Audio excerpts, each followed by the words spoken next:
Well, good morning. Can I welcome you all here to the launch of our Don't Risk Second Rate Safety campaign.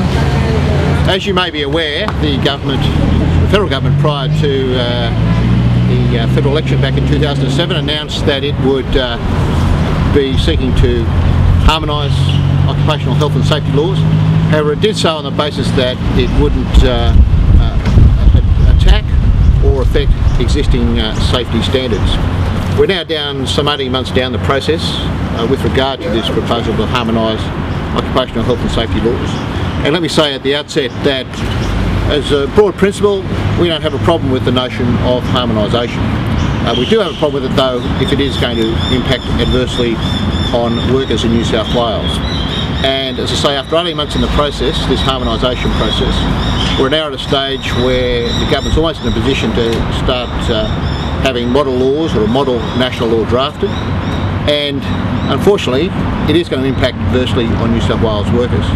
So as a consequence of that, we're seeking to launch this campaign today to make workers, their families, unions more broadly, and of course the community at large aware of our concerns about the government's proposals, the impact it will have on New South Wales safety standards, and as a consequence the impact that will have on working people and the risk it will bring to them in the workplaces when it comes to the issue of health and safety. How will it water it down? There are a couple of key issues with regard to OH&S laws in New South Wales that are of concern. The first one, of course, is the burden of proof. Here in New South Wales, if an employer is prosecuted, the burden is on them to show that they did not breach the laws. That is proposed to be changed under the harmonisation process. Secondly, there is the question of the right of unions to prosecute employers.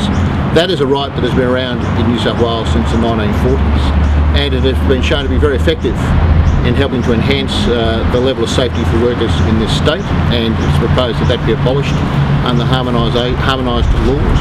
And thirdly, there's restrictions on the right of entry of union officials and their ability to do such things as undertake effective searches and also to search documents, to take photos when there has been a suspected breach of OH&S laws, which will again impact adversely on the right and the ability of unions to protect workers in the workplace.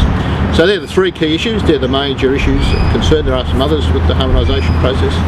As I said at the outset, we don't have a problem with the principle of harmonisation, but we do have a problem where it's going to put the health and safety of New South Wales workers, where the process is going to put the health and safety of New South Wales workers at risk. I just asked now Karen Bairton if she'd formally launch the campaign on behalf of Unions New South Wales. Karen. Good morning. I'm very proud to be here today on behalf of Bernie and all workers in New South Wales. If Bernie were still here on earth, then he would certainly be here, and I'm very proud and privileged to launch this campaign. It's so important that the workers be able to go, you know, when they say goodbye to their families, that those families can expect them to come home in a safe condition when they finish their day's work. And sadly, unfortunately, people don't always return home from work, and that's why it's so important that we uphold the great laws that we have here in New South Wales, and we call upon the federal government to honour their election promise that this harmonisation will not diminish the rights of people as far as safety at work. Thanks, Karen. And with me also I have Judith Cater, who's the Assistant Secretary of the New South Wales Nurses Association. And Judith's going to talk about the impact these changes may have on her members, in particular the broader impact may have on their members. Judith. That's right. Nurses in New South Wales, whether they work in the public sector, the private hospital sector or the aged care sector, work in an industry that actually has one of the highest levels of injury rate. And this happens for a number of reasons. It's no news to anybody that in all of those sectors there are often not enough nurses to do the job that needs to be done, and we also now live in a society where when things don't happen instantaneously, relatives and patients get a little bit distressed, and that further exposes our members to possible injury. What the community, I don't think, is aware of is that when you are injured at work, it doesn't just affect your work life, it actually affects that other life that you have when you're not at work. So in our industry, it's things like back injuries, shoulder injuries that may really impact on whether you can actually go shopping. Can you lift the shopping in and out of the car? Can you do the vacuuming? Can you hang the washing on the line? Can you lift up your kids or your grandkids? And all those sorts of things. Can you sit in a seat comfortably at a movie theatre? People don't understand that when you get injured, it's all those things that are impacted on, as well as your ability to be able to carry out the job that you have trained to do. We're very concerned, as Karen said. This federal government went to the election. Yes, they did say they wanted to harmonise the occupational health and safety laws, and as Mark has said, we actually don't disagree with that.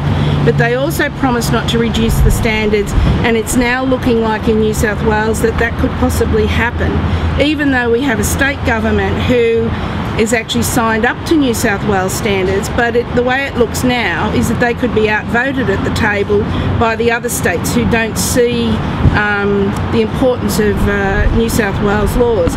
And I'd like to say to the community, OC health and safety probably isn't at the top of everybody's agenda around the dinner table. It's not a particularly sexy subject, but it becomes extremely important when one of your relatives or indeed yourself is hurt at work, and we rely on those laws to give us back the best life that we can have.